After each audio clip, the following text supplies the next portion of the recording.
Welcome to today's episode of the Human Potential Podcast.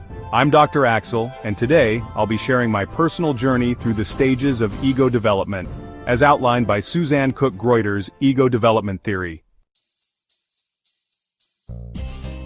This episode will cover my reflections on each stage of development, how they've shaped my life, and where I see myself now.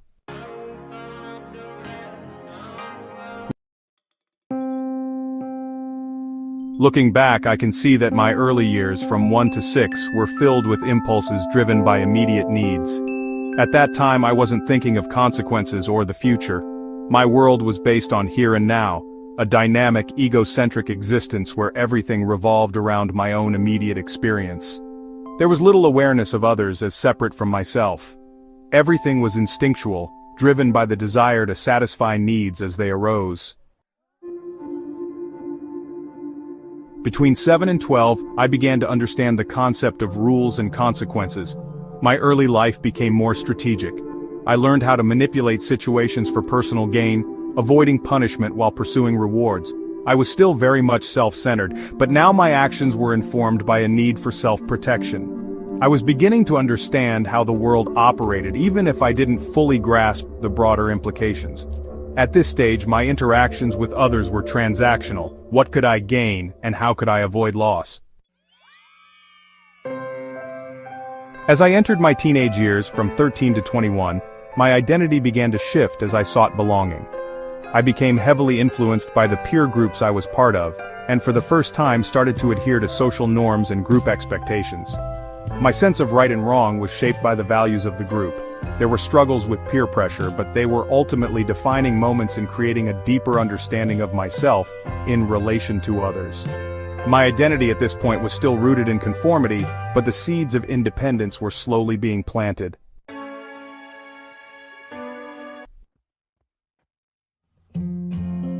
By the time I reached 22 to 30 years old, I began to question the group norms and explore what it meant to be my own person. This was a period of deep self-reflection, and I began to realize that I had my own unique thoughts and feelings that were distinct from those of the groups I had previously identified with. This was a time when I started thinking critically about who I was, what I wanted, and what my values were. I began to explore my individuality and empathize with the perspectives of others. The quest for self-knowledge became a central theme of my early adulthood. Between 31 and 40, I entered a phase where my internalized values began to guide me. My thoughts turned toward legacy and purpose. I was able to form long-term commitments and craft a personal vision for my life. The drive for achievement became more purposeful, as I sought to align my actions with my deeper values. Responsibility became important to me, and I began to focus on my contribution to the world. My identity at this stage was informed by my own ethical framework, and I made deliberate choices that aligned with my internalized sense of what was right. From 41 to 48 years, I found myself questioning everything I had previously accepted. I no longer took my identity for granted. I was more willing to embrace complexity and ambiguity. I began to see the value in holding multiple perspectives and recognizing that contradictions could coexist. This stage was marked by a deeper pursuit of self-inquiry and personal transformation. I started to embrace paradoxes, and instead of seeking clear answers, I developed an appreciation for the richness of human experience.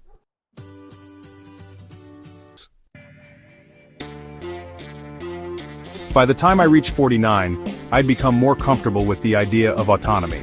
I had reconciled conflicting inner voices and found coherence in my values. I was able to act with integrity, even when faced with ambiguity.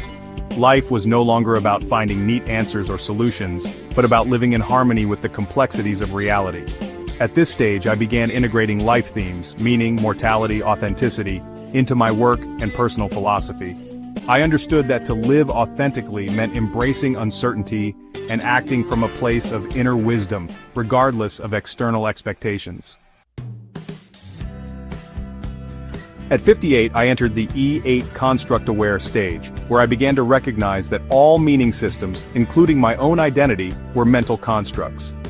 I detached from fixed identities and became highly reflexive. My sense of self and my worldview were no longer rigid but fluid. I embraced the idea that there was no one correct way of being. I started seeing systems, both internal and external, as interconnected.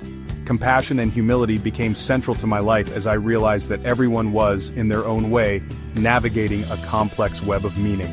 Mentoring others and guiding them toward their own understanding became a vital part of my work. The next two stages, E9 and E10, are projections. E9, ego-aware, unitive stage has been characterized by a profound sense of unity. I see the interconnectedness of all things. I no longer identify with my ego in the way I once did.